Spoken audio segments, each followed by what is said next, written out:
Check this out. NAACP news make room. RIP the loved ones gone too soon. We making power moves for the people, make room. We got the daily news for the people, stay tuned. NAACP news make room. RIP the loved ones gone too soon. We making power moves for the people, make room. We got the daily news for the people, stay tuned. Welcome back, everybody. Once again, my name is Alan Brooks. I am the president of NAACP here in Merced and Atwater. We're here today to talk about education and some of the solutions to education in Merced County. We all know that education molds a child. But education basically determines a child's status in society. We know in Merced County, based on statistics, main facts, that African American children are on the same playing field as non-English speaking children, meaning that children that don't even speak English are equivalent to our children, which I think that is horrible.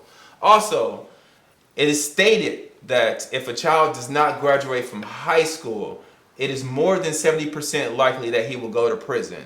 So that is more than a C. That is almost a B as far as the average of kids going to prison if they don't graduate high school. So one of the solutions that we have here today is HPEC. I'm going to go ahead and let them introduce themselves.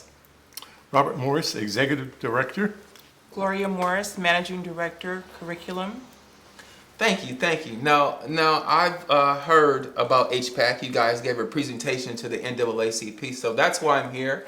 Simply because I've heard about the program and I believe in the program. But why HPEC?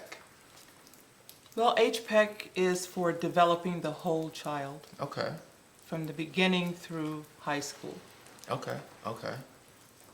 And HPEC therefore provides both after school and summer prep camps. Okay. As interventions to learning. Okay. How long has the program been around?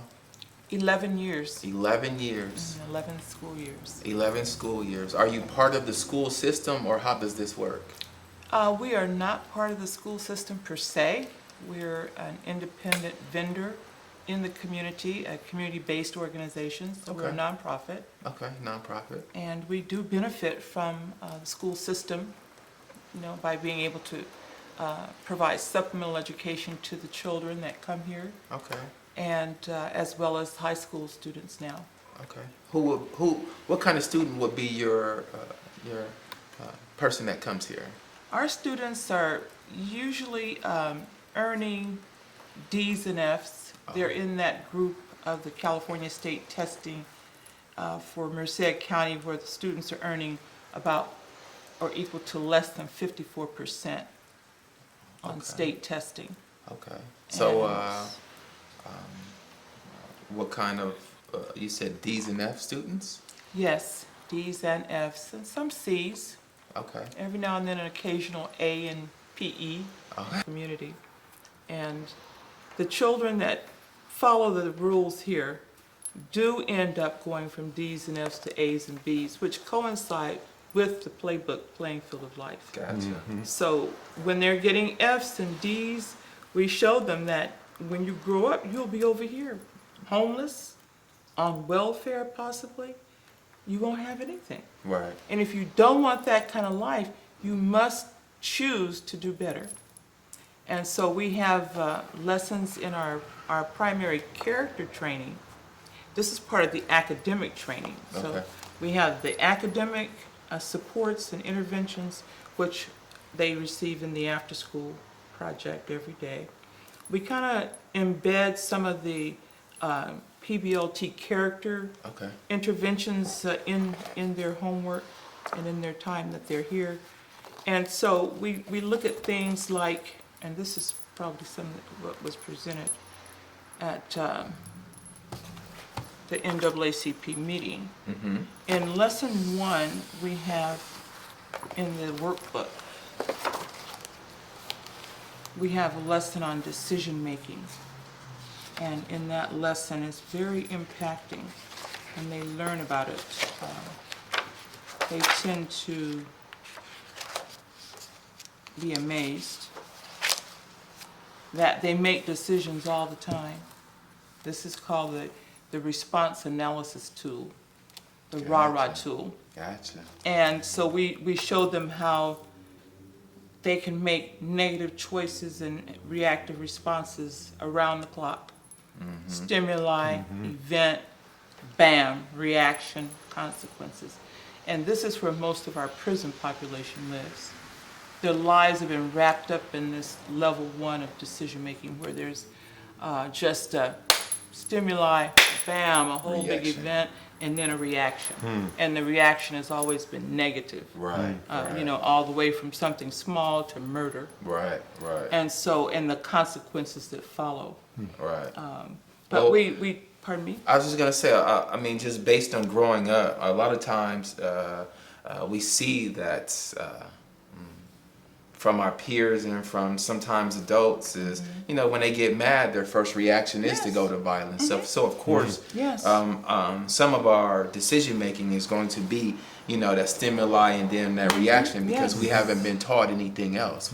All we've been Yes. taught is to in order to get a reaction from somebody, you have to buff up or get Yes. mad or you get loud. So yeah, we definitely need to change that. So Right, so I we'll- like that. Yeah, so we try to, first of all, engage them in understanding that you must, first of all, you're making decisions all the time around the clock. Right.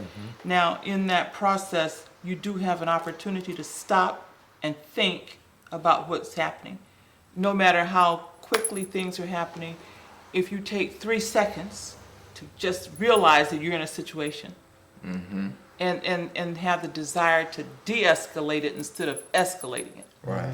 So in thinking through or meditating, grabbing hold of principles that we train you in PBLT, character, you learn how to shift, like shifting gears. All right. And then once you can get over here, if it's 3 seconds, 10 seconds, whatever you can grab, now you're in a position to move to level 3 in the decision-making process, which is to make positive choices to get to proactive responses. Gotcha. And so we want children to develop a lifestyle of being proactive versus reactive. Gotcha.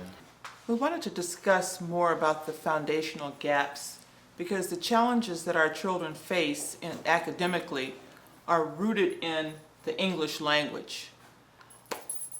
The test scores that they're receiving that are 54% of the percentile are basically because they don't understand simple things like the parts of speech, which they should learn around the 3rd grade. They don't know a noun from a pronoun or conjunction, preposition, interjection, adverb, or verb.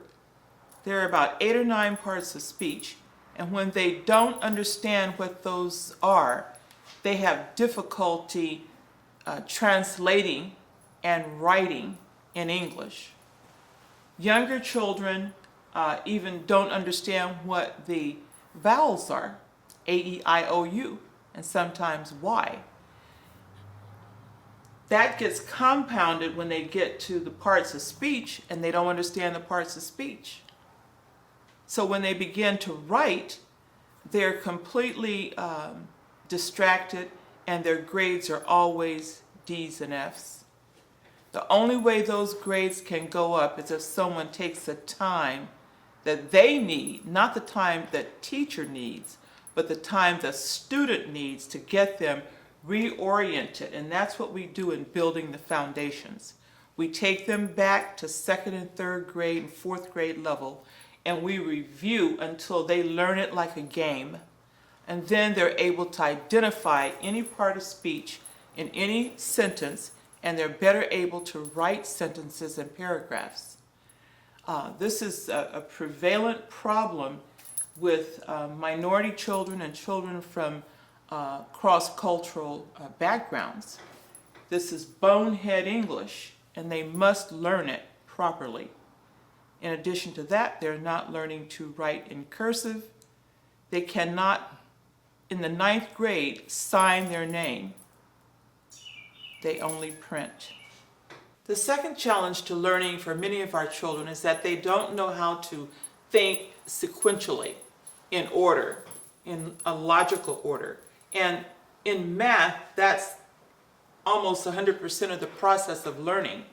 And so consequently, we get children, when they get to the 4th and 5th grade, when they're studying fractions and adding and subtracting fractions, multiplying and dividing fractions, and learning about fractions, decimals, and percentages, they don't understand how to learn it in order. There's a step process in learning math. You cannot solve a problem without knowing step 1, step 2, step 3, and step 4. So we try to help them understand using their left brain, which is very strong in the sequential and logical learning process, to learn and to memorize the steps in math. They will do a lot better on their testing and scoring. Wonderful. Thank you, Harvest Park, for allowing me to do that interview. If you want to see the extended version,